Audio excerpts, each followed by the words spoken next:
PR's top pros talk, forming a sustainable PR strategy, featuring David Barkoe, CEO and founder of Carve Communications. And here's your host, Doug Simon.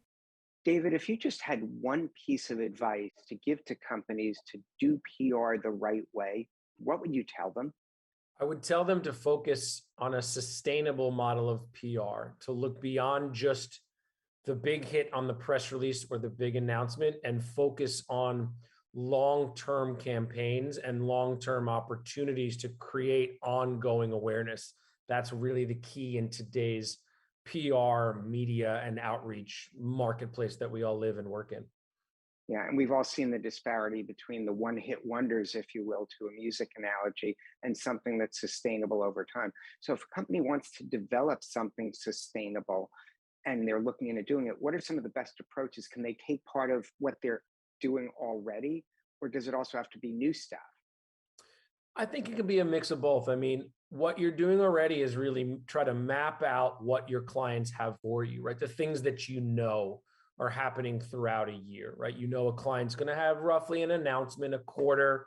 They're going to have things that will come up, but take that and what you learn from it, the different trends and ideas and topics that you can pull from the value proposition of your brands. And then I like to call it create, curate, discover, find, dig up opportunities in between.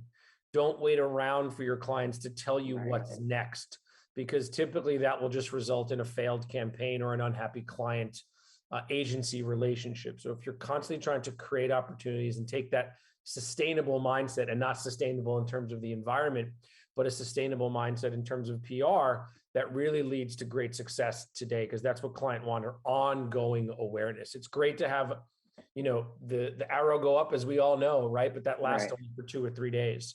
So really focus on how can you sustain that awareness over time. Yeah, and it's interesting. I just read something recently about a lot of times when people try and think of what's next, they're really talking about what's now. So it is a shift in how you think. Along with doing things the right way, there's some mistakes to avoid. Any thoughts on what some of those might be from an agency perspective in trying to help a client grow? Don't just rely on a press release. I know that will make the people from Cision very upset who are watching this, but unfortunately, don't just rely on the press releases and the news. You can't do that. You really have to develop value propositions. You have to look at the problems your clients are solving for their customers that might not always be sales focused. Don't get stuck into that trap of just selling, but look at the problem solving your clients are focused on for their clients. Elevate those as part of your PR campaign and part of your PR strategy. And the other avoidance, or the other do not try, I would say, is don't, at least for us personally, don't always try to capitalize on, the hot topic of the day. You really have to determine whether you fit in, whether it's a holiday or something happening with a celebrity or some kind of breaking news. It doesn't always pay to try to glom your client onto that trend. It's really got to be relevant, because it could either end up badly because it's so irrelevant for your client, or it's just going to be a dud and your client's going to be like, well, why did I waste time and effort in trying to do that? It didn't make sense for us. So those are probably the 2 things I would say to avoid. That's great insight. And even if it does result in a PR placement per se, if it doesn't align with your long-term goals, that could be doing more harm than good. One thing we like to recommend that I'd love to get your take is trying to come up with ideas that your brand can own. Like, let's say it's a company that, like LinkedIn, where you can find jobs available, owning a report of what's going on in the marketplace. How important and how challenging is it to try and find something that a brand can own, especially when you're thinking long term? Yeah, I mean, vitally important to do it. The challenge, I believe, comes from the client actually being able to fulfill the creation of that report or finding that data. We as PR practitioners have a lot of great ideas, and we present them all to the client.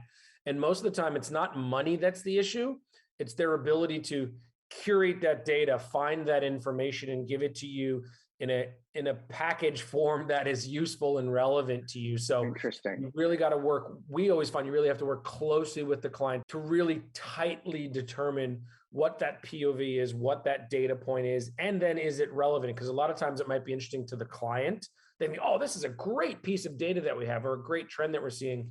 But when you take a step back and look at it and you think of it from a media perspective, which is what we all are, it might not be that, that Right. relevant, or the media might not be interested. So that's really the challenge, is making sure you have the right information. Ideas are always great, but can it be executed upon, especially on the client side?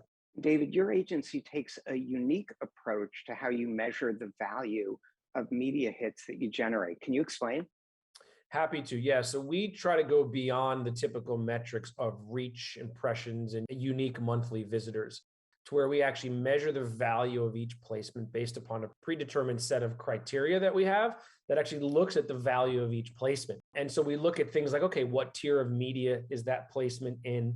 Are all, some, or none of the messages our client wants to get across in that article? Or does it just say their brand name? Is it positive, negative, or neutral? And a couple of other criteria, to where we give a numerical value to each placement and report that back to the client. And what it really shows the client is that it goes beyond just a press release reprint to really what is contained within that article that provides value to the reader, that really illustrates the messages and the problems that they're solving. And then we can report on that value to the client. And for some of our clients, it's become a C-suite level metric that they measure. They really look at that value importantly. And then we can also measure it over time. We can see the averages of each placement, which can then adjust our strategy accordingly based upon, okay, do we have too many tier 2 media placements? We need to refocus and get tier 1. Oh, that infographic that the client, created for us is not included in a bunch of these articles. Let's refocus and get that in there. So that numerical score really lets us drill down and go beyond the metrics that we're all used to have the client more fully understand the value of a placement to their business and to their ROI. No, that's really interesting. I think it's also intriguing that the same exact hit in the same exact outlet may come up with very different scores for different clients based on 100%, what their needs and goals are. So it's really a good step to dig a little deeper. It's a great idea. 100%. Employee retention, top of mind for a lot of people. And that's another area you're putting a lot of focus on at the company. Yeah, our focus is a few fold. Number one, what we really do is we don't hire just to fill a hole. We hire people with purpose to fill a need that we have and based on a skill set that they have that we need to fill, versus just filling a chair or filling a Zoom square as we work virtually. The other thing we do is we put trust in people right off the bat.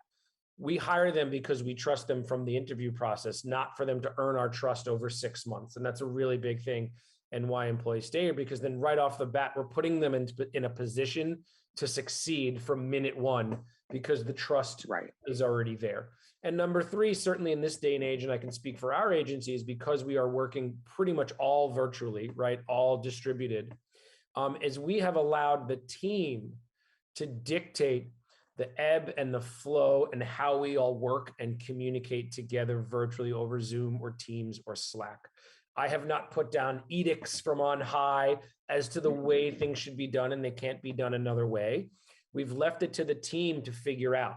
And our more senior members who have been with us for 3 or 4 years, who've been through all of us being in an office and then all of us being virtual, have led that charge and brought in the new folks that we've added as we've doubled in size over the past year to kind of contribute to that process and to make it all work. We're very, very lucky, and our team is very, very good that we've transitioned and kept the transition going from office to virtual work while adding people around the country.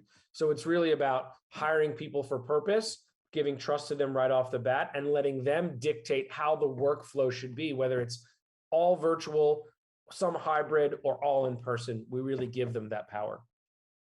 That's awesome. And I think you've given power to a lot of people watching this segment to bring some new ideas to the table, which is what we love. Thanks so much for spending time with us.